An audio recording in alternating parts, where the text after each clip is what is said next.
बैठ जाइए आप लोग। देवांश मुस्कुरा रहा है कि मैं उसको गिफ्ट भी देने वाला हूँ क्या? तो देवांश मोहन द्विवेदी बीटेक इंजीनियर है। और देवांश की भी कहानी बड़ी दिलचस्प है, ये आप सीख सकते हैं कि व्यक्ति कितना डिटरमाइन होता है। एक खास बात है, कई बच्चे तो शारदा इसमें दोनों में बोलते बहुत कम है। आप लोग तो सवाल पूछते हैं ना, इनके अलावा इसी बार मैंने बता दिया तो इसके बाद कुछ पूछते नहीं है। और देवांश ने पहला अटेम्प्ट दिया तो पहले अटेम्प्ट में इंजीनियरिंग का 4th ईयर था उस समय, देवांश से मेरी मुलाकात नहीं हुई थी। तो ये पहले अटेम्प्ट में फेल हुए, अब कहीं कोचिंग ज्वाइन कर लिया था, उसके नाम बताने की आवश्यकता नहीं है। दूसरी बात, दूसरे अटेम्प्ट में देवांश का पीटी नहीं हुआ। अभी बड़ा एक यूपीएससी की फील्ड में ऐसा होता है कई बार कि आपको खराब नंबर आ जाते हैं, आप किसी स्टेज पर सफल हो जाते हैं, तो आप में इतना दृढ़ विश्वास होना चाहिए कि नहीं मैं सही रास्ते पे हूँ। इस समय पेशेंस बहुत काम करता है। उस संयोग की बात यह है कि देवांश से मेरी बात हुई तो मैंने कहा देवांश, देवांश प्रयागराज से हैं, मैंने कहा देवांश यूपीपीएसएस का फॉर्म आया है दे दो। ये बात देवांश ने आउटराइटली रिजेक्ट कर दिया। मैंने कहा सर नहीं। तो मुझे कई बार टीचर और पेरेंट्स थोड़ा सिक्योर रास्ता चाहते हैं कि नहीं, मान लो किसी एग्जाम से अगर तुम्हारा यूपी आई एस पीटी नहीं हुआ, देवांश ने आउटराइटली रिजेक्ट कर दिया, सर नहीं मुझे ये स्टेट नहीं देना है। तो मैं एक बात तो मैं सुन के सदमे में गया, लेकिन दूसरी बात मुझे ये लगी नहीं अब ये कर जाएगा। और जब पहली बार मैं देवांश कॉपी देखी थी, अब देवांश से पूछे, देवांश कमाल का लिखते हैं। मतलब जो रिक्वायरमेंट है कि आप 3 घंटे 20 सवाल लिख लीजिए, मैं कई लोगों की राइटिंग ऐसी होती है, देखो उसका मीडियम से कोई फर्क नहीं पड़ता। मैं कई बच्चों को हिंदी में सारी मार्क देता हूँ। बच्चे क्या सोचते हैं मीडियम का फर्क है, मीडियम का बिल्कुल फर्क नहीं है। ये केवल भ्रम पैदा किया गया है लोगों के द्वारा।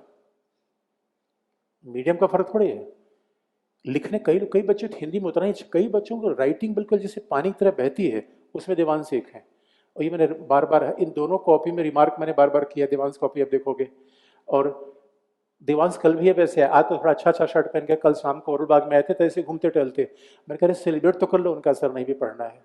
हमें क्या इतना भी गंभीर होने की आवश्यकता नहीं है। तो आए, ये एक खास बात है कि आप देखो किसी में कितना डिटर्मिनेशन होता है, कितना हार्ड वर्क के द्वारा व्यक्ति सक्सेसफुल होता है। तो देवांश को जो भी हो सकता है, ऑनलाइन क्लास मैंने दी, उसके बाद फिर जितने भी टेस्ट लिखे, तो देवांश का चूंकि एक बार पीटी नहीं हुआ तो पूरा साल उन्हें मेंस इंप्रूव करने में लिया।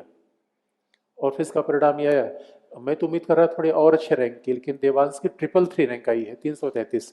लेकिन आप यकीन मानिए यूपीएससी में रैंक का डिटर्मिनेशन 10-5 नंबर से होता है। किसी एक पेपर में आपका इंटरव्यू में इधर हो गया, एसए में आ गया, ऑप्शनल के एक पेपर में ऊपर नीचे हो गया, तो रैंक डिटरमाइन हो जाती है। अल्टीमेटली सिलेक्शन बहुत मायने रखता है, क्योंकि आप इस पूरे चक्र से बाहर चले जाते हो।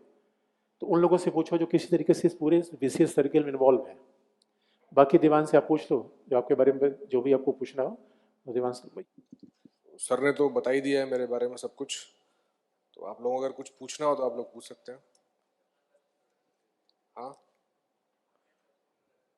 अपनी तरफ से इंट्रोडक्शन दे दूँ। मेरा नाम है देवांश मोहन द्विवेदी, मैं प्रयागराज से आता हूँ। मैंने अपनी स्कूलिंग और कॉलेज दोनों प्रयागराज से ही किया है।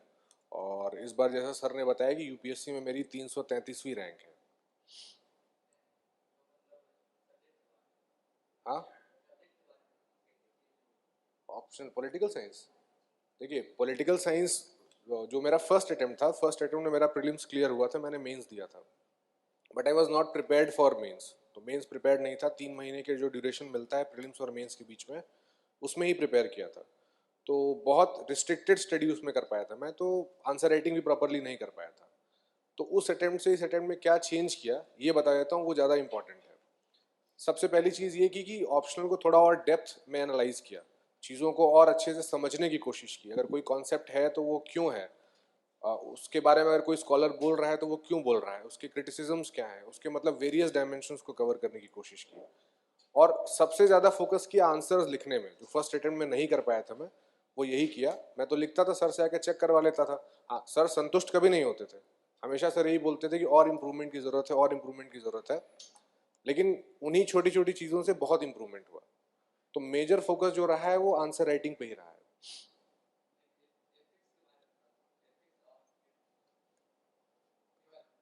एथिक्स और ऐसे, देखिए एथिक्स में दो पार्ट है। सबको ही पता है कि एक थ्योरी वाला पोर्शन होता है, केस स्टडी का पोर्शन होता है। पेपर एथिक्स का जो सेक्शन एक आता है वो बहुत एब्स्ट्रैक्ट आता है, सिचुएशनल आता है। मतलब आपसे सीधा ये नहीं पूछेगा कि बताओ इंटीग्रिटी का डेफिनेशन क्या है, आपसे उसको अप्लाई करवाने की कोशिश करेगा। तो एथिक्स भी और ऐसे इवन ऑप्शनल भी आंसर राइटिंग का गेम है। सेक्शन ए के सारे पेपर उठा लीजिए, 2013 से जब से एथिक्स शुरू हुआ है, लिख डालिए उनको जितनी बार आप लिख सकते हैं। कोई मॉडल आंसर्स मार्केट में मिल जा रहे हैं तो वहां से उठा लीजिए, कोई टीचर मिल जा रहा है तो उससे चेक करवा लीजिए एक बार। केस स्टडीज के लिए एक पतली सी एक बुक आती है, उस बुक का नाम नहीं याद आ रहा है मुझे, मार्केट में आपको मिल जाएगी। उससे आप केस स्टडीज अलग अलग तरह की प्रैक्टिस कर लीजिए, उससे आपको ये समझ में आ जाएगा कि जो ओवरऑल केस स्टडी आ रही है वो कुल मिला के केवल 4-5 तरह की ही केस स्टडी पूछ रहा है वो। उनका एक फ्रेमवर्क क्रिएट कर लीजिए कि अगर ये बोल रहा है तो उसमें मैं क्या करूंगा, तो वहां पे आपको पेपर अटेम्प्ट करने में बहुत ईजी हो जाएगा। एक और चीज जो एथिक्स में प्रॉब्लम आता है वो आता है पेपर कंप्लीशन का। तो उसके लिए क्या करना है, आपके सारे डेफिनेशंस प्रिपेयर होने चाहिए, उनके जो रिलेटिव एग्जांपल्स हैं वो प्रिपेयर होने चाहिए, और आंसर राइटिंग पे कमांड होना चाहिए। एथिक्स में ये करना है। ऐसे में ये करना है कि ऐसे मतलब ऐसे भी पिछले सालों के उठा लीजिए, क्योंकि अब जो ऐसे आ रहे हैं वो ज़्यादातर फिलोसफिकल आ रहे हैं, तो उनको कोशिश करिए। ऑप्शनल से बहुत हेल्प हो जाता है, क्योंकि हमारा ऑप्शनल में एक पोर्शन ही पूरा फिलोसफिकल है, पॉलिटिकल फिलोसफी का है। तो वहां से जो आर्ग्यूमेंट्स आप फ्रेम करते हैं, कोशिश करिए कि ऐसे को बहुत आर्ग्यूमेंटेटिव लिखिए, एग्जाम्पल से सब्सटैंशिएट करिए, मगर आर्ग्यूमेंट्स दीजिए। जितने आप डायमेंशंस ओपन कर सकते हैं ऐसे कि, उतनी कोशिश करिए आप डायमेंशंस ओपन करने के। और रिसोर्स तो यार कॉमन है भाई। अगर आप प्रीलिम्स की बात करोगे वही पॉलिटी की लक्ष्मी, अगर आप मतलब मीडियम पे डिपेंड करता है, लेकिन इंग्लिश में अगर आप, जैसे मेरा मीडियम इंग्लिश था, तो पॉलिटी के लिए लक्ष्मीकांत, हिस्ट्री मॉडर्न के लिए स्पेक्ट्रम, एनसीईआरटीज एक बार कर लीजिए। और किसी स्पेसिफिक का पूछिए तो मैं बता सकता हूँ किसी सब्जेक्ट का। पॉलिटिकल साइंस के लिए सर के नोट्स हैं, बेस्ट है, इनको करिए। हाँ, इसके बाद अगर आप कुछ एक्स्ट्रा पढ़ना चाहते हैं तो न्यूज़पेपर्स में जो अच्छे स्कॉलर्स लिखते हैं उनको आप पढ़ लीजिए, बहुत ज़्यादा वो भी करने की ज़रूरत नहीं। देखिए, एक और मिथ में जो सर के पास आकर के मेरा बस्ट हुआ ना, वो ये हुआ कि पहले लोग बोलते थे कि पॉलिटिकल साइंस ऑप्शनल बहुत डायनामिक है। तो फर्स्ट अटेम्प्ट में मैंने क्या किया था कि मैं इंडिया चाइना पढ़ रहा हूँ तो 50-60 आर्टिकल पढ़ गया मैं इंडिया चाइना पे।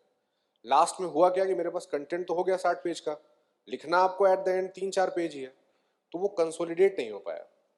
तो बस कोशिश यही करिए कि पहले मोटा मोटा देख लीजिए क्वेश्चन किस किस एरिया से आ रहा है।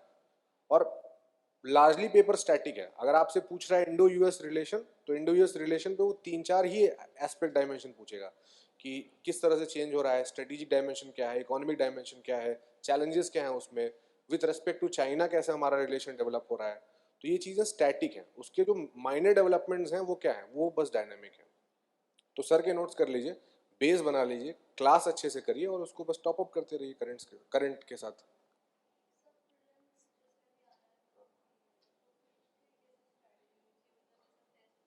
हाँ हाँ हाँ हाँ। देखिए, प्रीलिम्स में मेरा मानना थोड़ा सा अलग है। प्रीलिम्स में आप पहले अपने स्टैटिक पोर्शन को बहुत स्ट्रांग रखिए। पेपर अगर आप उठा के देखेंगे तो paper is not very much current oriented. 2016 का paper it was current oriented, cut off गई थी 116। पर उसके बाद से जो यूपीएससी ने चेंज किया है 17 ऑनवर्ड्स, तो टिल्ट जो हुआ है वो स्टैटिक के टुवर्ड्स हुआ है। कोई भी एग्जाम आप देते हैं उठा के पेपर, चाहे किसी स्टेट पीसीएस का हो चाहे यूपीएससी को, आप देखेंगे static is the king. 60% time आप स्टैटिक को दीजिए, 40% टाइम आप करंट को दीजिए। हाँ, मार्केट में जो टेस्ट सीरीज अवेलेबल है उनको सॉल्व करिए, नो डाउट, बट फोकस करिए आप प्रीवियस ईयर क्वेश्चंस जो है उनको ज़्यादा से ज़्यादा सॉल्व करने के लिए। उनके जो पुराने ऑप्शंस हैं उन पे एक बार रिसर्च कर लीजिए, एक वन लाइनर्स आप बना लीजिए। सोर्सेज कम रखिए, रिवाइज ज़्यादा करिए, पीवाईक्यू फोकस करिए और स्टैटिक पे करिए। सी सैट, हाँ सी सैट कर लीजिए, क्योंकि लास्ट टाइम सी सैट इतना डाइसी था कि बहुत सारे लोगों का सी सैट की वजह से रह गया। तो CSAT is very important. हाँ हाँ हाँ हाँ हाँ हाँ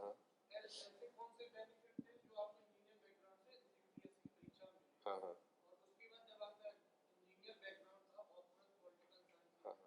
हाँ। आपका क्या बैकग्राउंड है? आर्ट्स में आपने किया है। देखिए, ये थोड़ा सा एक मिथ कह लीजिए, जो भी कह लीजिए, कि इंजीनियर्स का सिलेक्शन ज़्यादा हो रहा है, उसके पीछे एक रीज़न ये हो जाता है कि जो इंजीनियर्स होते हैं उनको क्लास 12 से ही कॉम्पिटिटिव एग्जाम्स देने की प्रैक्टिस पड़ जाती है। आप क्लास 12 पास करते हो, आप जेई मेंस का एग्जाम दे रहे हो, आप ओलंपियाड्स दे रहे हो, तरह तरह के एग्जाम्स दे रहे हो, तो आप एक उस ग्रूव में रहते हैं शुरू से ही। आर्ट साइड में थोड़ा सा डिसएडवांटेज पहले हो जाता था इस चीज़ का कि आप कंपटीशन बहुत लेट देना शुरू करते थे। आप ग्रेजुएशन के बाद कंपटीशन में बैठना शुरू करते थे जनरली। तो ये एक एडवांटेज इंजीनियरिंग में हो जाता था, बाकी ऐसा कोई एडवांटेज नहीं है। जिस तरह का सीसैट का पेपर आ रहा है भाई, उसमें आईआईटी वाले भी फेल हो जा रहे हैं। तो इंजीनियरिंग का कोई बहुत महत्व नहीं रहा है ना। तो मेरा तो इलेक्ट्रॉनिक्स एंड कम्युनिकेशन में रहा है, तो उसका पॉलिटिकल साइंस से भी कुछ लेना देना नहीं रहा है। तो ऐसा सच कोई मेजर एडवांटेज डिसएडवांटेज नहीं है, वो मतलब एक मिथ है, उसको दिमाग में मत रखिए।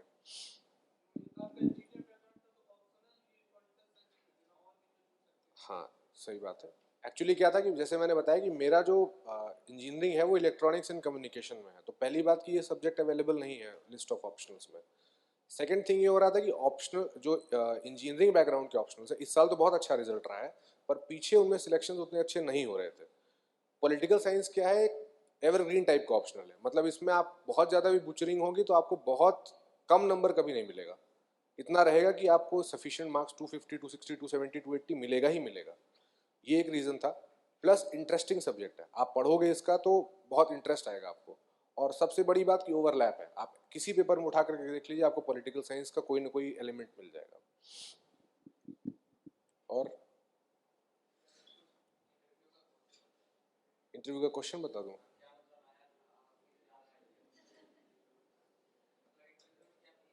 हाँ, देखिए, इंटरव्यू जो होता है, पहली बात उसमें दो चीज़ें होती है। अगर आपके डैफ पे जा रहा है तो बहुत पर्सनल हो जाएगा। जैसे मेरा बैकग्राउंड अलग है, आपका बैकग्राउंड अलग है, आपसे कुछ अलग प्रश्न पूछेगा, मुझसे अलग प्रश्न पूछेगा। एक बात, आ रहा हूँ मैं आपके प्रश्न पे। दूसरी चीज़ हो सकता है बहुत रैंडम भी जा सकता है, आपसे कुछ भी अगर पूछने पे आ गया तो कुछ भी पूछना शुरू कर देगा। मेरा जो चला था इंटरव्यू मेजरली डैफ पे चला था, जो मैंने चीज़ें अपनी लाइफ में की थी उस पर पूछा था। फॉर एग्जाम्पल, जैसे मेरी हॉबी कुकिंग थी, तो एक दो क्वेश्चन कुकिंग पे पूछा था। मैंने कैंसर अवेयरनेस के लिए काम किया था, तो कैंसर अवेयरनेस पे बहुत सारे क्वेश्चंस पूछे थे। क्यों कैंसर के केसेस इंडिया में राइज हो रहे हैं, क्या उसके सॉल्यूशंस हैं। फिर ऑप्शनल से क्वेश्चन पूछा था पॉलिटिकल साइंस से, जैसे ग्लोबल साउथ और ग्लोबल नॉर्थ का जो डिवाइड है क्लाइमेट नेगोशिएशंस पे, वो पूछा था। इंडिया का स्टैंड पूछा था यूक्रेन वॉर पे, आप कैसे उसको जस्टिफाई करते हैं। फिर एंटी डिफेक्शन लॉ पे एक क्वेश्चन पूछा था। और अभी तो यार इतना ही याद आ रहा है।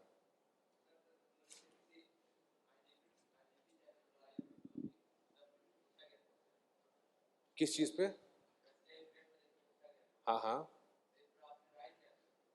देखिए, राय आपको जो देना होता है वो पहली बात तो आपकी राय क्या है बताइए। मुझसे क्वेश्चन जो पूछा गया था मैं आपसे पूछता हूँ, आप बताइए इसमें क्या आप स्टैंड लेंगे। मुझसे ये पूछा गया था कि रशिया यूक्रेन वॉर चल रहा है, इंडिया फिर भी उससे रशिया से डिस्काउंटेड प्राइस पे ऑयल खरीद रहा है, तो क्या इंडिया रशिया को सपोर्ट नहीं कर रहा है? इंडिया पार्टीशन नहीं है? क्या बोलेंगे आप इस पे? हाँ, हाँ, हाँ, बिल्कुल। हाँ हाँ, हम्म, बिल्कुल। सबसे जो मतलब मैंने जो बोला था, ये बोला था कि sir national interest is the prime motivation of foreign policies. तो we are not being partisan, we are, जैसे ऑनरेबल एक्सटर्नल अफेयर्स मिनिस्टर ने भी कहा था कि we are not taking sides, we are on our own side. तो हम अपने नेशनल इंटरेस्ट को फॉलो कर रहे हैं। तो इसका आंसर यही है। तो आपको एक बैलेंस स्टैंड लेना होता है, आप किसी को सपोर्ट नहीं कर सकते। हाँ, रशिया हमारा मित्र रहा है, हमेशा से हमने उसको सपोर्ट किया है, लेकिन वहाँ आप ये चीज़ नहीं बोलेंगे, है भी नहीं वो चीज़। गवर्नमेंट का स्टैंड क्या है कि हम अपने नेशनल इंटरेस्ट को फॉलो कर रहे हैं, जहाँ हमारा नेशनल इंटरेस्ट फुलफिल होगा वहाँ हम जाएंगे, क्योंकि हमारी पॉलिसी तो स्ट्रेटेजिक ऑटोनॉमी की है, हम किसी के इन्फ्लुएंस में तो नहीं चल रहे हैं। तो ये होता है, वहाँ पे आपको एक बैलेंस्ड न्यूट्रल स्टैंड लेना होता है।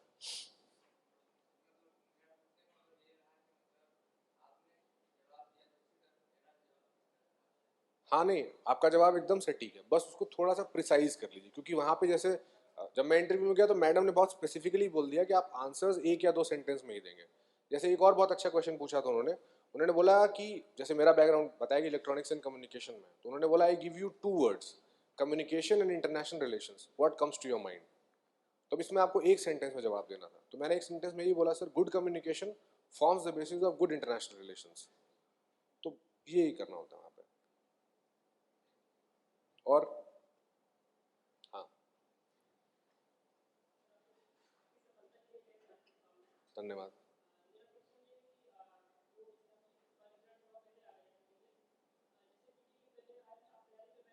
हाँ जी, हाँ,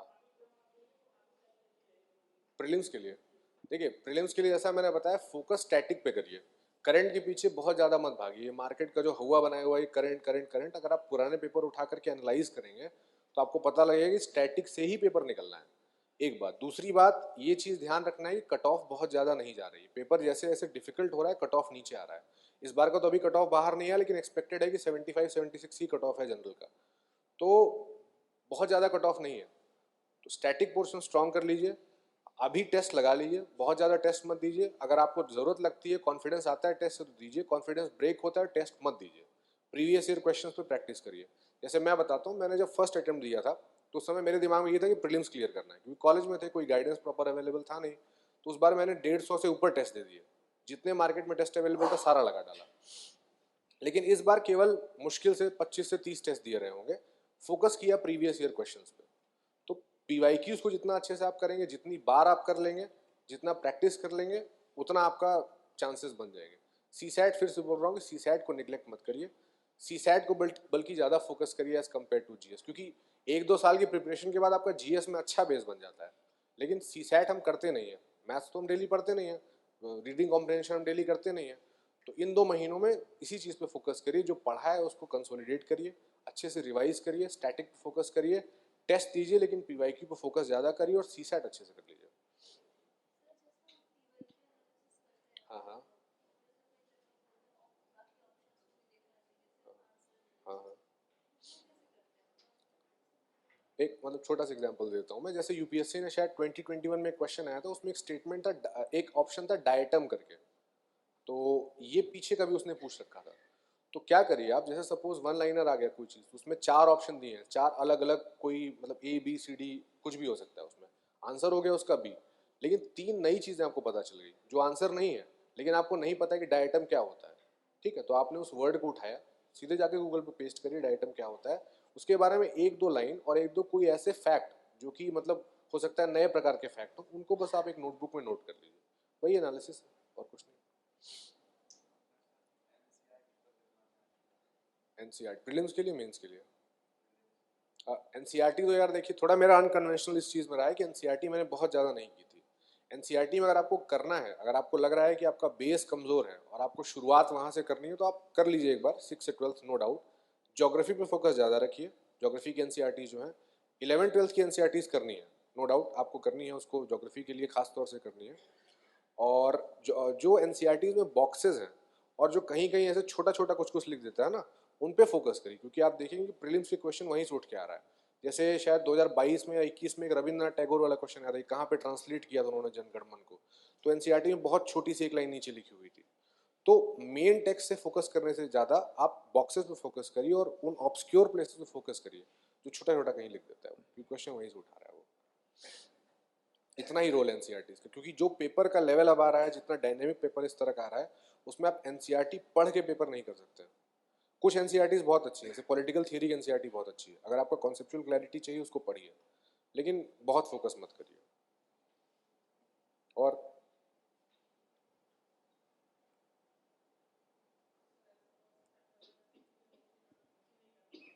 कॉन्टिन्यूटी नहीं कर पाते, कॉन्टिन्यूटी सबकी ब्रेक होती है भाई, ऐसा कोई नहीं है जो ये बोल दे कि मैं 12 घंटे साल भर 365 दिन लगातार पढ़ता आया हूँ।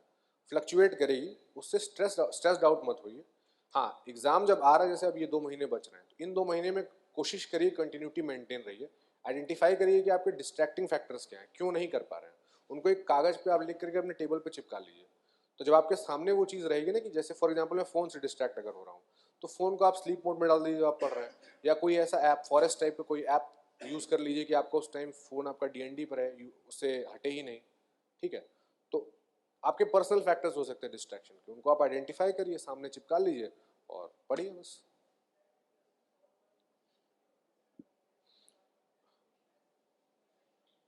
देखिए, अपनी स्ट्रेंथ के ऊपर है, जैसे मेरी मैथ्स बहुत स्ट्रांग नहीं थी, और लास्ट टाइम जैसे सर ने बोला कि प्रीलिम्स नहीं हुआ था, उसका कारण ये था कि सीसैट नहीं हुआ था। जीएस में मेरे 105 थे शायद 2022 वाले अटेम्प्ट में, सीसैट में 56 के आसपास ही मार्क्स थे, सीसैट क्लियर नहीं हुआ था। उसके लिए रीज़न क्या था कि मैंने उस बार पेपर मैथ से शुरू कर दिया था, तो 1.5 घंटे तक मैंने मैथ्स किया, लास्ट में आधे घंटे में जब कॉम्प्रिहेंशन करना शुरू किया, तो लास्ट के लगभग 24-25 क्वेश्चन आधे घंटे में बच गए, तो वो समझ में आना बंद हो गया 15 मिनट के बाद।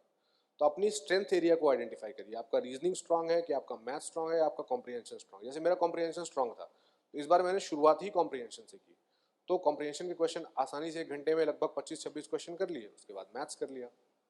तो जो आपका स्ट्रेंथ का एरिया है वहाँ से शुरुआत करिए। जब आप पुराने पेपर लगाएंगे, जब आप टेस्ट के पेपर लगाएंगे सी सेट के, तो आपको पता लग जाएगा उसमें। वो पर्सनल चॉइस होता है, पर्सनल कॉल होता है ना। और हाँ हाँ,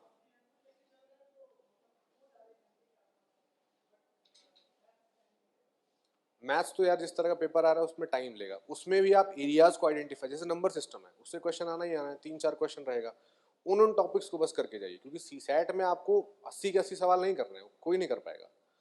कोशिश करिए कि सी सैट अगर 66 क्वालिफाई है तो आपका 80, 85, 90 के आसपास मार्क्स बन जाए। उसकी स्ट्रेटजी यही है कि उन एरियाज को आइडेंटिफाई करिए जहाँ से क्वेश्चन ज़्यादा पूछ रहा है। जैसे बताया मैंने, नंबर सिस्टम हो गया, सिलोजिज्म हो गया, या जैसे डायरेक्शन सेंस टेस्ट हो गया, ब्लड रिलेशन हो गया, यहाँ से क्वेश्चन आ रहे हैं, तो उन्हीं टॉपिक्स पर ज़्यादा फोकस करिए। और हाँ बोलिए। हाँ, इंग्लिश में आप पूरी तरह से वीक है।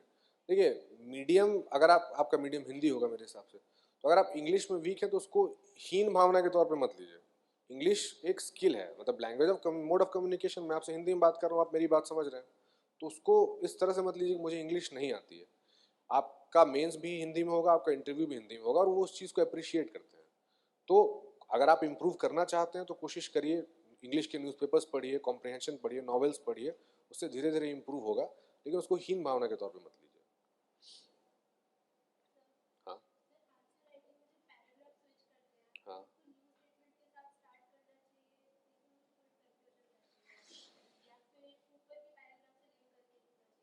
देखिए डिपेंड करता है क्वेश्चन कैसा है। अच्छा तो ये होता है कि आप एक कंटिन्यूटी मेंटेन करके रखें। फॉर एग्जांपल, क्योंकि क्वेश्चन जो पूछेगा एक तो एक थीम पे पूछेगा, जैसे प्लेटो का कौन थ्योरी ऑफ जस्टिस आपसे पूछा है, तो हर जो पैराग्राफ होगा वो पिछले वाले से लिंक होना चाहिए। जितना अच्छा लिंक बनेगा उतना अच्छा फ्लो आएगा आंसर में।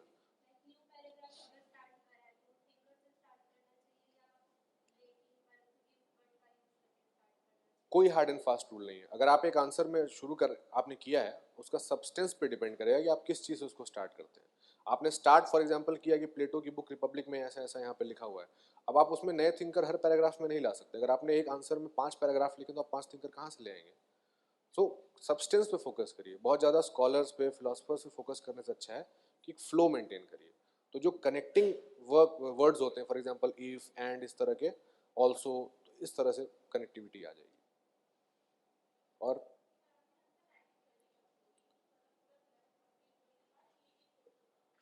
जैसे मैंने बताया कि मैंने पहला मेंस दे दिया था, जब कॉलेज के साथ साथ ही प्रीलिम्स हो गया था तो मेंस दिया था, तो उन 3 महीनों में आंसर राइटिंग की थी, लेकिन बहुत अच्छे से नहीं हो पाया था। तो मेंस लिखने का ये एडवांटेज हो गया था कि एक आइडिया मिल गया था कि क्या गलत कर रहा हूँ, क्या सही कर रहा हूँ। फिर उसके बाद जब वो नहीं हुआ अटेम्प्ट, तो उसके बाद फिर जब मैं दिल्ली आया, तो दिल्ली में मैंने लिखना शुरू किया, सर को दिखाना शुरू किया। तो लगभग पिछले 1-1.5 साल बहुत अच्छे से आंसर राइटिंग की। तो मेरा फोकस, जैसे सर ने ये बताया कि मेंस पे फोकस ज़्यादा था, क्योंकि पता था कि प्रीलिम्स में अगर जीएस का कट ऑफ क्लियर हो जा रहा है, सीसैट तो मैं कर लूंगा। तो प्रीलिम्स बड़ा कंसर्न नहीं था कभी। अब पेपर ऐसा आ रहा है कि उसमें बोलने में तो डर लगता है, लेकिन प्रीलिम्स क्योंकि कंसर्न नहीं था तो मेंस पे फोकस था। तो आंसर राइटिंग तो शुरू में नहीं किया था। हाँ, सिलेबस एक बार जब कंप्लीट हो गया, एक बेस बन गया, तब वहां से शुरू किया था।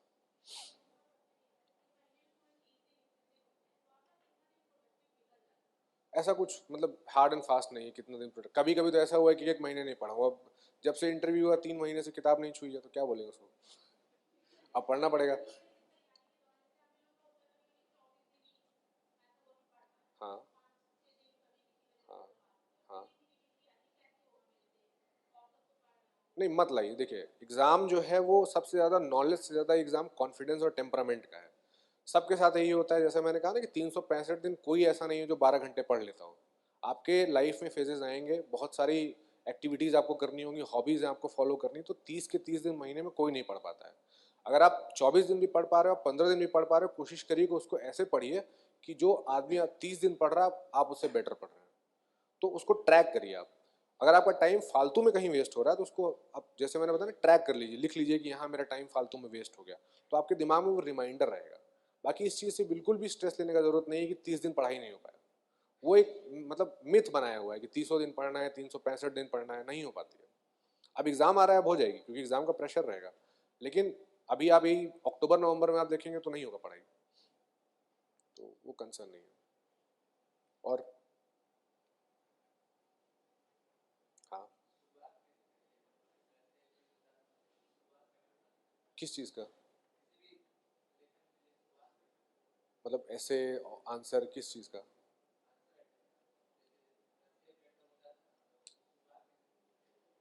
मैं शुरुआत समझा नहीं, मतलब इंट्रोडक्शन कैसे किया जाए? देखो, अगर आप जीएस की बात करो तो इंट्रोडक्शन दो तीन तरह के बन सकते हैं। सपोज क्वेश्चन कुछ भी आपसे पूछा, 1857 का रिवोल्ट बता दो, स्टैटिक क्वेश्चन है, उसमें आप क्या लिखोगे? उसकी डेफिनेशन से शुरुआत करोगे, फला फला ईयर में हुआ, इसको ये बोला है, इन्होंने ये बोला है, फर्स्ट वॉर ऑफ इंडिपेंडेंस बोला है, ऐसे करोगे। कोई डायनेमिक क्वेश्चन आ रहा है जिसमें आप डेटा डाल सकते हो, रिपोर्ट डाल सकते हो, कोई डेफिनेशन डाल सकते हो, वहां से शुरुआत करो। थर्ड स्टार्ट हो सकता है कि फॉर एग्जाम्पल कोई चीज़ रिसेंटली न्यूज़ में रहा है, for example anti defection law recently news में रहा है, तो आपने पढ़ा था कहीं पे कि इस केस में ये एंटी डिफेक्शन लॉ न्यूज़ में रहा है, तो ऐसे स्टार्ट कर दिया कि recently anti defection law was in news because of so and so case. तो इस तरह से स्टार्ट करिए। इंट्रोडक्शन और कंक्लूजन के नंबर नहीं होते हैं। आपका जो मार्क्स होता है वो मेन बॉडी पार्ट का होता है, तो बहुत ज़्यादा उस पर फोकस मत करिए। इंट्रोडक्शन अच्छा हो तो अच्छा है, आपके पास कोई कोट है, जैसे एथिक्स में कोट से स्टार्ट करना बहुत अच्छा होता है, ऐसे में कोट से स्टार्ट कर सकते हैं, पोएम से स्टार्ट कर सकते हैं, तो वो वेरी करेगा पेपर टू पेपर और कॉन्टेक्स्ट टू कॉन्टेक्स्ट। हाँ हाँ हाँ हाँ हाँ। घंटे यार मत, मैंने तो नहीं गिने कभी। मैं जैसे मैंने बताया 3 महीने से कोई पढ़ाई नहीं की, उसके पहले भी जैसे मेंस के बाद भी, मेंस से लेकर के इंटरव्यू तक भी कोई खास पढ़ाई नहीं हुई थी। तो एक पॉइंट ऑफ टाइम के बाद जब आपका एक बेस बन जाता है ना, उसके बाद घंटे मैटर नहीं करते हैं, क्योंकि कितना पढ़ लोगे लक्ष्मीकांत? डेली तो उठा करके उसको 10 बार तो रिवाइज नहीं कर पाओगे आप, कोई नहीं कर पाए, क्योंकि बहुत मोनोटोनस हो जाता है उसके बाद। तो घंटे मत काउंट करिए, ये देखिए कि मेरा जो टारगेट है आज का वो मीट हुआ कि नहीं हुआ, मेरा सिलेबस कितना कवर हो गया, और इतने दिनों में मैं अपना सिलेबस कवर कर लूंगा कि नहीं कर लूंगा। हाँ, अब एग्जाम आ जा रहा है तो अब घंटे नहीं काउंट हो, क्योंकि फॉर एग्जाम्पल जैसे प्रीलिम्स है 16 मई, 16 जून को है शायद, तो 16 जून के पहले आप, एक महीने पहले आप हो सकता है 16 घंटे भी पढ़ेंगे, क्योंकि वो प्रेशर रहता है एग्जाम का। वही कि 2-3 महीने पहले हो सकता है आपने 1-1.5 घंटे भी पढ़ाई ना की हो कभी, किसी किसी दिन।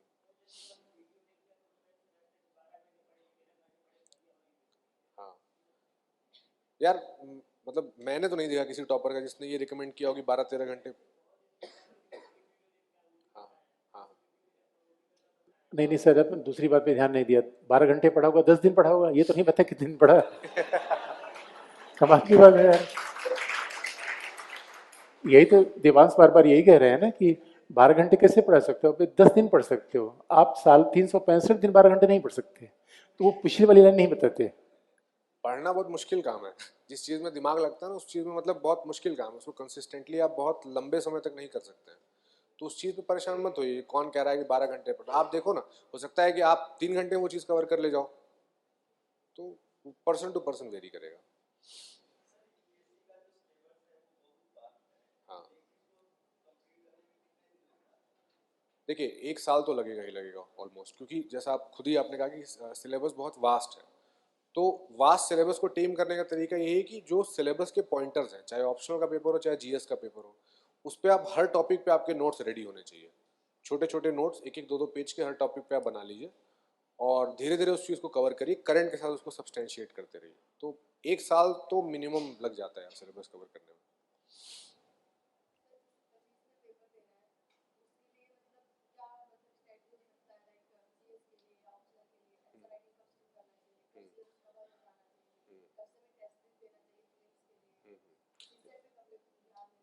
ठीक है, देखिए अभी अगर आपको 25 में पेपर देना है तो अभी आप फोकस अपना मेंस पे करिए। एग्जाम मेंस का गेम है, प्रीलिम्स आपका क्लियर हो जा रहा है, डज नॉट मैटर। मेंस में आपके जो मार्क्स हैं वो डिटरमाइन करेंगे कि आप लिस्ट में आ रहे हैं कि नहीं, इंटरव्यू उसके बाद डिटरमाइन करेगा आपको सर्विस क्या मिल रही है, आपकी फाइनल रैंक क्या आ रही है। तो अभी फोकस आप करिए मेंस को प्रिपेयर करने में, जितना अच्छा आप मेंस कर सकते हैं, जीएस ऑप्शनल ये सब करके उसको आप रेडी कर लीजिए। हाँ, लास्ट के जब 6-7 मंथ्स आ जाए तब आप प्रीलिम्स पे स्विच करिए, सी सैट और जीएस साथ में लेकर के चलिए।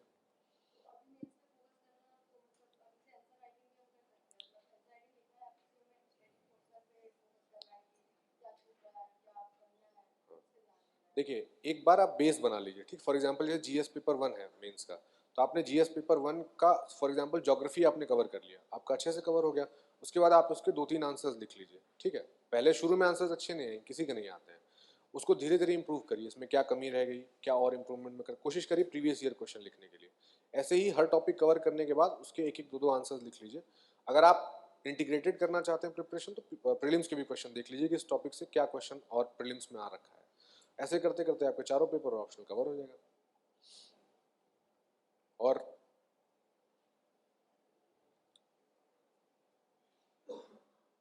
पूछना है कुछ? और किसी को कुछ पूछना है? रिवीजन का मेथड सब में सेम है। देखिए, कुछ चीज़ें आपको याद करनी पड़ती हैं, कुछ चीज़ें समझनी पड़ती हैं। जो याद करने वाली चीज़ें उनको बार बार आप रिवाइज करिए। और मेरा जैसे ये था कि जब तक मैं लिख नहीं लेता तो मुझे चीज़ें याद नहीं होती थी, तो मैं कोशिश करता था कि ये टॉपिक पढ़ा तो उसके 3-4 आंसर्स लिख लिए, तो मुझे कॉन्सेप्ट भी क्लियर हो जाता है, क्योंकि लिखते समय आपको समझ में आ जाता है कि आप यहाँ गलती कर रहे हैं। तो वो गलती पकड़ लीजिए अपनी और उसको दोबारा जा करके रिविजिट कर लीजिए। तो कोशिश करिए कि ऑप्शनल बार बार आप रिवाइज करते रहिए, क्योंकि बहुत सारी चीज़ें याद करने वाली होती हैं। मेरे हिसाब से बनाने चाहिए शॉर्ट नोट्स, क्योंकि बहुत वास्ट सिलेबस है ना। तो आपको जैसे थिंकर्स इतने सारे हमारे पास है, 10-11 थिंकर्स वेस्टर्न है, इंडियन ही 7-8 थिंकर्स हैं। तो हर टॉपिक के शॉर्ट नोट्स होंगे तो आपको रिवाइज करने में बहुत ईजी होगा। ये आपको फायदा समझ में आएगा जब आप मेंस लिखेंगे। मेंस के टाइम में आपके पास क्या होता है कि एक पेपर से दूसरे पेपर के बीच में 2 घंटे गैप होता है, उसमें से जो आपको इफेक्टिव मिलता है वो 1 घंटा ही मिलता है। तो अगर आपके शॉर्ट नोट्स रेडी हो तो एक बार आप गो थ्रू कर लेंगे तो चीज़ें रिफ्रेश हो जाती हैं। तो बना लेना चाहिए। पीएसआईआर से ऐसे में फायदा हुआ था, या इस बार सेक्शन बी में एक ऐसे आया था जस्टिस के ऊपर, अगर किसी को याद हो कि society that has more justice needs less of charity. तो जस्टिस तो हम पढ़ते ही हैं, सीधा सा कॉन्सेप्ट है इसमें। रॉल्स पढ़ते हैं हम, और भी नॉजिक पढ़ते हैं, अलग अलग थियरीज हैं, तो उससे आप उसको रिलेट कर सकते हैं। हाँ, ओवरडू नहीं करना है कि आपने पूरा थ्योरेटिकल ही लिख दिया, ऐसे सारे ही पॉलिटिकल साइंस के थिंकर्स उसमें डाल दिए। लेकिन आपको एक तो पहली बात कि फिलोसफिकल ऐसे इसको समझने की आपकी समझ बढ़ जाती है। आप इतने डायमेंशंस, इतने अलग अलग कॉन्सेप्ट्स पढ़ लेते हैं कि वो आपको हेल्प करता है वहाँ पे। प्लस आपको एग्जाम्पल्स मिल जाते हैं, आपके आर्गूमेंट स्ट्रांग हो जाते हैं।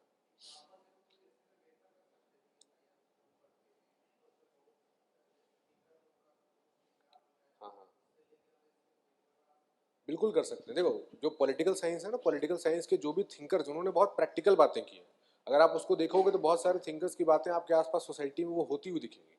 वही एग्जाम्पल्स हैं उसके, उसको उठा करके वो आर्गूमेंट दिया और उसके एग्जाम्पल लिख दे दिया वहाँ पे। मेरा डेली रूटीन फिक्स नहीं है यार। मतलब फिक्स कब होता था, जैसे मेंस आ गया तो 2 महीने के ड्यूरेशन में फिक्स हो गया, प्रीलिम्स आ जाएगा तो 1-1.5 महीने की ड्यूरेशन में फिक्स हो जाएगा। वैसे कभी भी ऐसा फिक्स शेड्यूल नहीं होता था। एक मोटा मोटा ये होता था कि सुबह 7-8 बजे तक मैं उठ जाता था, एक सीटिंग मार लेता था पढ़ने की 10-11 बजे तक, फिर उसके बाद फिर खाना वाना खा लिया, एक नैप ले लिया, उसके बाद फिर 2 से 5 फिर पढ़ लेता था। फिर खेलने चला जाता था, मैं खेलता बैडमिंटन डेली था। 1-1.5 घंटे बैडमिंटन खेल लिया, शाम को लोगों से मिल लिया, दोस्तों से मिल लिया, फिर 3-4 घंटे की एक सीटिंग मारी, फिर सो गया। मेंस के टाइम में डिफरेंट था, जैसे मेंस के टाइम में मैं रात में पढ़ता था। मेंस के टाइम में रात में पढ़ता था तो कोशिश करता था कि जैसे लंबे लंबे सिटिंग मारने पड़ते थे उस टाइम पे। सोशल मीडिया अकाउंट जैसे इंस्टाग्राम वगैरह कभी बनाया नहीं, व्हाट्सएप मेरे पास मिनिमम था, नंबर किसी को दे नहीं रखा था। स्मार्टफोन मेरा मेंस के टाइम में ऑफ रहता था, छोटा वाला फोन रख रखा था। अच्छा, ये बात बड़ी इंटरेस्टिंग है, करोल बाग में बच्चे स्मार्टफोन नहीं रखते, ये बात आप देख के हैरान हो जाएंगे। अभी मेरे पास छोटा वाला फोन है हमारे लेकिन। यहाँ क्लास में फोन बजते हैं। तो अब देखो, किसी से कोई सफल होता है और देवांश के पास 3 नंबर होता है, मेंस के टाइम पे इसको कोई ट्रेस नहीं कर सकता कहाँ है ये। तो ये मैंने जितने बच्चों को आज तक इंग्लिश में देखा, किसी के पास मैंने स्मार्टफोन नहीं देखा। और यहाँ बच्चा जैसे क्लास शुरू करो, 10 शुरू हो जाता है। अरे बच्चों, ये डिफरेंस यहाँ पे होता है, मीडियम और बैकग्राउंड पे डिफरेंस नहीं होता है, कितने आप डिसिप्लिन्ड हो। तो अब ये बात देवांश से मैं सही कह रहा हूँ कि नहीं कह रहा हूँ ये हाँ बात? सर, बिल्कुल। मतलब आप आपकी पूछ लीजिए चॉइस बात। है, देखिए, आपकी अवेलेबिलिटी आपकी चॉइस है, आप अपना टाइम कहाँ देना चाहते हैं, तो इसलिए।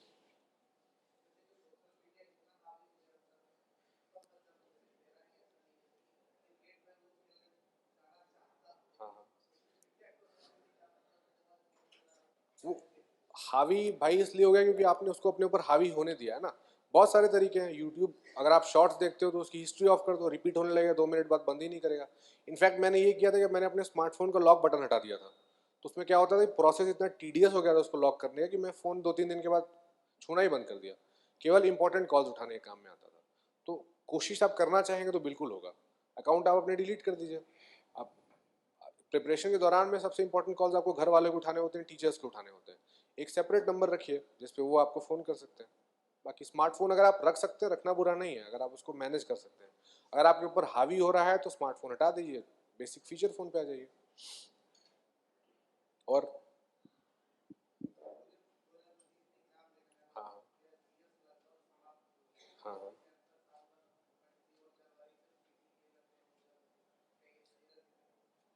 अभी आंसर लिखने के लिए? देखिए, mains is all about answer writing. जितना आप अच्छा लिखेंगे उतना आपका पॉलिश होगा आंसर। जब आप किसी टॉपिक पे 20, 25, 30 आंसर लिख लेंगे और एक पेपर के लगभग आप 60-70 आंसर लिख लेंगे, आपको एक नैक बन जाएगा। मतलब जैसे मैं भी बता दे रहा हूँ, पिछली बार जो मेंस लिखा था उसमें मेरे पेपर कंप्लीट नहीं हुए थे। सारे पेपर मिला करके मेरा 120 मार्क्स का पेपर छूटा था, क्योंकि आंसर राइटिंग की प्रैक्टिस नहीं थी। इस बार वही पेपर 5-5 मिनट पहले कंप्लीट हुए। क्यों? क्योंकि आंसर राइटिंग का नैक समझ में आ गया था। क्वेश्चन देखते ही क्वेश्चन की डिमांड समझ में आ जा रही थी और वो पेपर पे अपने आप उतर के चला आ रहा था। वो प्रैक्टिस से आएगा वो चीज़। तो ये अच्छी चीज़ है कि आपको 25 में देना है और आपका सिलेबस कवर हो गया है, तो आप फोकस आंसर राइटिंग पे करिए।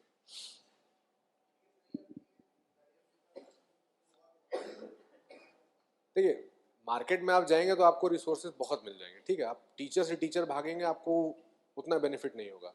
सर हैं, सर के पास आइए, क्योंकि सर हमेशा अवेलेबल हैं। इवन मैं तो सर जैसे कभी बोल भी देते थे कि परसों आना, लेकिन मैं जबरदस्ती सर के पास पहुंच जाता था कि सर आंसर मेरा चेक कर दीजिए। सर कर भी देते थे। तो आपके पास जब डायरेक्ट टीचर से अवेलेबिलिटी, एक्सेसिबिलिटी है, तो वो बेहतर है। आप कहीं और किसी और बड़े इंस्टीट्यूट में जाएंगे तो वहाँ सबसे नेगेटिव पॉइंट ये है कि वहाँ पे आपकी जो कॉपीज़ हैं वो बच्चे चेक करेंगे। तो जो बच्चों का पॉइंट ऑफ व्यू है और जो टीचर का पॉइंट ऑफ व्यू है, बहुत डिफरेंस होता है। बच्चा ने तो अभी 2 साल पहले, 3 साल पहले ऑप्शन पढ़ना शुरू किया है। जो टीचर पढ़ा रहा है उसको एक्सपीरियंस 20 साल, 25 साल का है। हमारे जैसे कितने बच्चों को उसने देखा होगा। तो एक टीचर को पकड़िए, जिसमें भी मतलब जो भी आपको ठीक लगे, उनके पास ही जाइए और विश्वास रखिए, होता है। मैं तो घूम के देख लिया ना।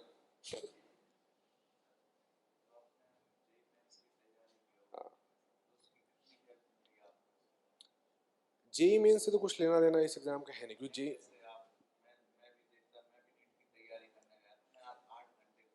हाँ हाँ हाँ हाँ हाँ। यार भाई, मतलब जेई मेंस जब देना था ना, तो उस समय मेरा ये था ही नहीं कि मुझे इंजीनियरिंग करनी है। मुझे उस समय फौज में जाना था। मतलब मेरा ये था कि आर्मी में जाऊंगा, और आर्मी में जाने का सपना था। जेई मेंस में बैठ गया था, जितना पढ़ा लिखा था उससे क्लियर हो गया था, लेकिन कभी डेडिकेटेड जेई की तैयारी नहीं की। दोबारा दिया भी नहीं कभी जेई।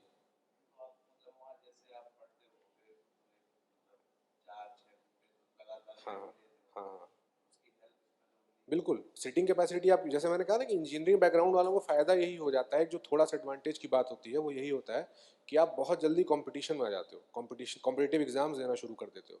तो जो आपकी सिटिंग कैपेसिटी है, जो आपकी प्रॉब्लम सॉल्विंग एबिलिटी है, क्वेश्चन सॉल्विंग एबिलिटी है, वो इंप्रूव हो जाती है। तो उसका हेल्प होता है। आपको भी लग रहा होगा ये चीज़।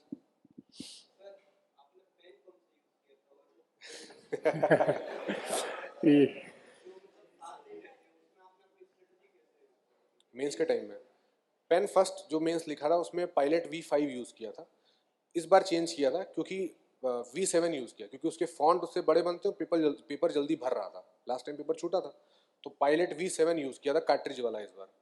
और 7 दिन की स्ट्रैटेजी ये थी कि अपने आप को बूस्टअप रखिए, क्योंकि मेंस में होते पेपर 9 है ना। प्रेशर तो लिया ही नहीं यार इस अटेम्प्ट में। यही डिफरेंस, ये भी मेजर डिफरेंस था। सेकंड अटेम्प्ट में सीसैट क्यों नहीं हुआ? क्योंकि मैं उस टाइम पे बीमार था थोड़ा, मतलब हेल्थ इश्यूज कुछ चल रहे थे, तो वो प्रेशर पेपर में दिखा, इसीलिए सीसैट गड़बड़ हुआ। तो इस बार दिमाग में यही था कि प्रेशर नहीं लेना, जो होगा देखेंगे। तो इस एग्जाम में प्रेशर लो ही मत, रिलैक्स रहिए, क्योंकि गेम टेम्परामेंट का है। अगर आप परेशान हो जाते हैं, आप देखेंगे प्रीलिम्स का पेपर सॉल्व कर रहे हैं, मैं हमेशा यही कहता हूँ, अपने दोस्तों को भी यही कहता हूँ कि जैसे अगर आप प्रीलिम्स में आप देखेंगे, तो अगर 4 लाख बच्चे बैठ रहे हैं, तो उसमें से 1 लाख बच्चे जो डिजर्विंग हैं, जो क्लियर करेंगे। लेकिन उसमें से 50,000 बच्चे उस मोमेंट पे ही बाहर हो जाते हैं जब पेपर खुलता है, घबरा जाते हैं। जैसे इस बार पेपर के ऑप्शंस आ गए, आपने देखे, आप बहुत से लोग होंगे जो घबरा गए होंगे, उसी घबराहट में आप बाहर हो जाते हैं। तो दिमाग को शांत रखिए, बहुत लोड लेने की जरूरत नहीं है। और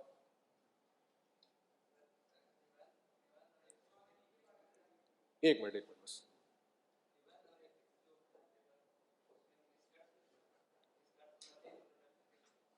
इंट्रोडक्शन, अगर आप जैसे ऐसे लिख रहे हैं, तो ऐसे में किसी एनेक्डोट से स्टार्ट कर दो, किसी पोएम से स्टार्ट कर दीजिए, किसी कोट से स्टार्ट कर दिए। एक जनरल स्टार्टिंग भी आप कर सकते हैं। निष्कर्ष आपको देना जरूरी है, आपने क्या एथिक्स में किया है, ऐसे में जो लिखा है 10-11 पेज, उसको आप एक समराइज कर दीजिए लास्ट में कि इसका ये कंक्लूजन निकल करके आया। ये किसी बच्चे ने प्रयागराज से पूछी है। क्वेश्चन है प्रयागराज से। आंसर राइटिंग में जितने वर्ड लिमिट रहती है, जैसे 250 या 150, तो कितने वर्ड लिखे जो जरूरी है, ठीक है। ये बहुत इंपॉर्टेंट क्वेश्चन है कि वर्ड लिमिट अगर है तो उसको एक्सीड करना चाहिए कि नहीं करना चाहिए। पहली बात तो ये बहुत अच्छी चीज़ यूपीएससी ने की, वर्ड लिमिट स्पेसिफाई कर दी है। आपको मेंस लिखने के लिए 3 घंटे मिलते हैं। अगर आपके पास स्पेस भी लिमिटेड होता है, जैसे अगर आप ऑप्शनल की बात करते हो तो 20 मार्कर्स के लिए आपको 4 पेज वहाँ मिलता है, 15 मार्कर्स के लिए 3 पेज मिलेगा और 10 मार्कर के लिए 2 पेज मिलेगा। अगर आप वर्ड लिमिट बहुत ज़्यादा एक्सीड कर देते हैं, फॉर एग्जाम्पल 250 के ऊपर जाते हैं, तो ये तो यार यूपीएससी जानेगा कि नेगेटिव मार्किंग होता है कि नहीं होता है, क्योंकि उसमें लिखा हुआ है कि substance of the answer is more important than the length of the answer. तो वर्ड लिमिट एक्सीड आप करिए, लेकिन बहुत ज़्यादा ऊपर मत जाइए। उसके दो नुकसान है। पहली बात, हो सकता है एग्जामिनर के ऊपर गलत इंपैक्ट जाएगा। दूसरी बात, पर क्वेश्चन आपके पास टाइम लिमिटेड है ना, जैसे 6-7 मिनट है 10 मार्कर के लिए, 10-11 मिनट है 15 मार्कर के लिए। तो जब आप बहुत ज़्यादा उस वर्ड लिमिट से ऊपर जाते हैं तो आप अपना नुकसान करते हैं कि आपने 2 आंसर तो अच्छे लिख दिए, लेकिन बाकी के आंसर में आपके पास टाइम कम पड़ जाएगा, तो बैलेंस गड़बड़ हो जाएगा। इसलिए कोशिश करिए वर्ड लिमिट से स्टिक करने की। हाँ, 40-50 वर्ड्स ऊपर नीचे हो जाते हैं तो that is not a big issue. और मैथ्स मैथ्स में जैसे मैंने बताया ना कि टॉपिक्स मैंने आइडेंटिफाई कर ली कि नंबर सिस्टम से हर बार क्वेश्चन पूछ रहा है या परम्यूटेशन कॉम्बिनेशन से हर बार क्वेश्चन पूछ रहा है, तो उनको बस एक बार उठा लीजिए। कोई अच्छी किताब उठा लीजिए सी सेट की, जो भी मार्केट में आपको लगे, या कोई एक अच्छा कोर्स ले लीजिए। इनफैक्ट मैथ्स जो है वो यूपीएससी वालों से अच्छा एसएससी वाले पढ़ाते हैं, तो उनका भी आप कोई चाहे तो कोर्स एक छोटा मोटा ले सकते हैं और कर लीजिए मैथ्स से।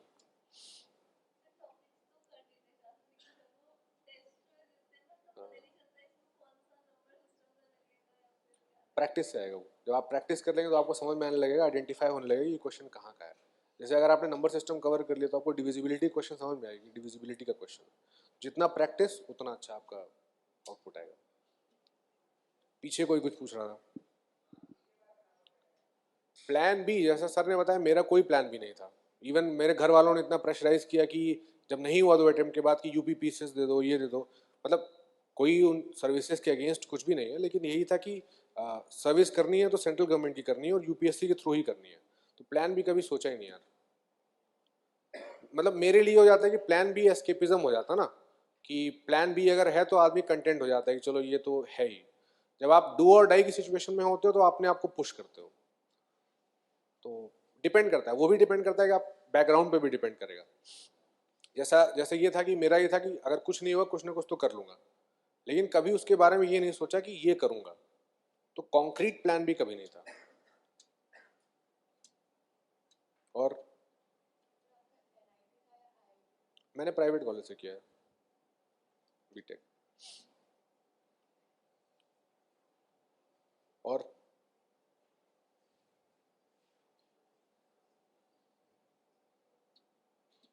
किसी कुछ पूछना है?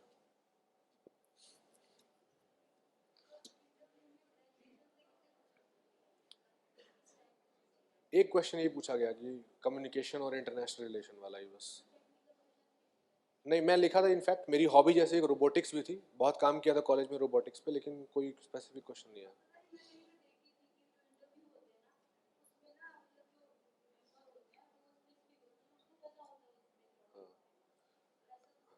एक्चुअली देखिए, जब आप मॉक इंटरव्यूज देखते हैं ना और जो रियल इंटरव्यू होता है उसमें बहुत डिफरेंस होता है।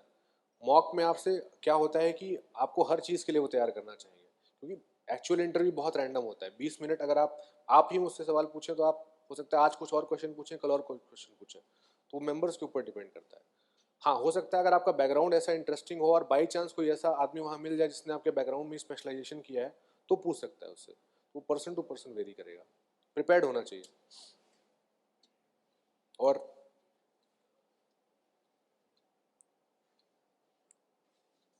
कोई कुछ पूछना चाहता है?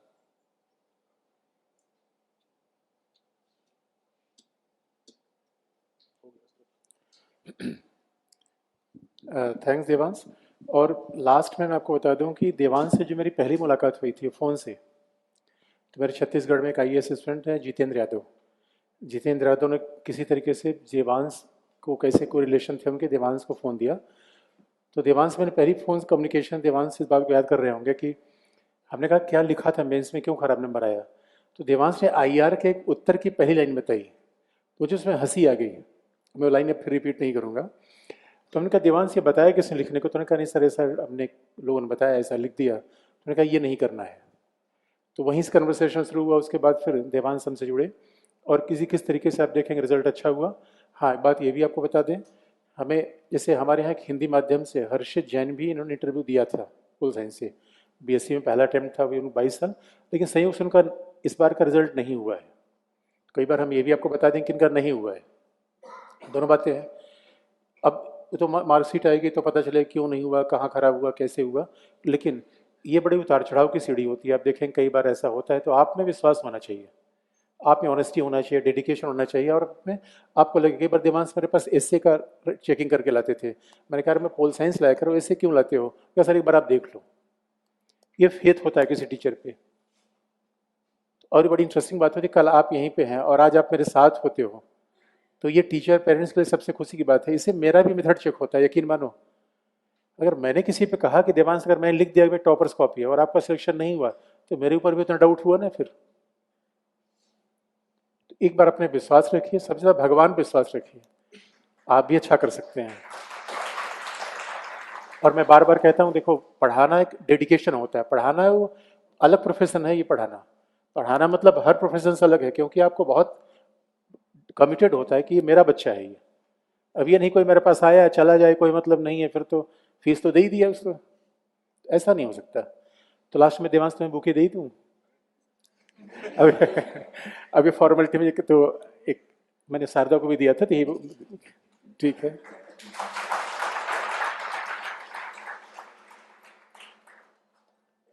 तो मेरी बहुत शुभकामना है कि देवांश ये भी अटेम्प्ट दे रहे हैं, टॉपर बने, और आप लोग भी खूब अच्छा रिजल्ट करो। जैसे कि मुझे बार बार ऐसा बताने का खुश, मतलब सच मानो कल रात में मुझे नींद नहीं आई, मतलब व्यक्तिगत रूप में कई बार जब रिजल्ट आने के पहले, अच्छा इस समय तो मुझे एकदम एग्जैक्ट नहीं पता था कल ही रिजल्ट आ रहा है, इसलिए मैं रिजल्ट का देखता नहीं कब आएगा, लेकिन जब रिजल्ट आता तो ये बहुत खुशी होती है। जिन पे हमने दांव लगाया तो उन्होंने अच्छा रिजल्ट दिया। Thanks lot.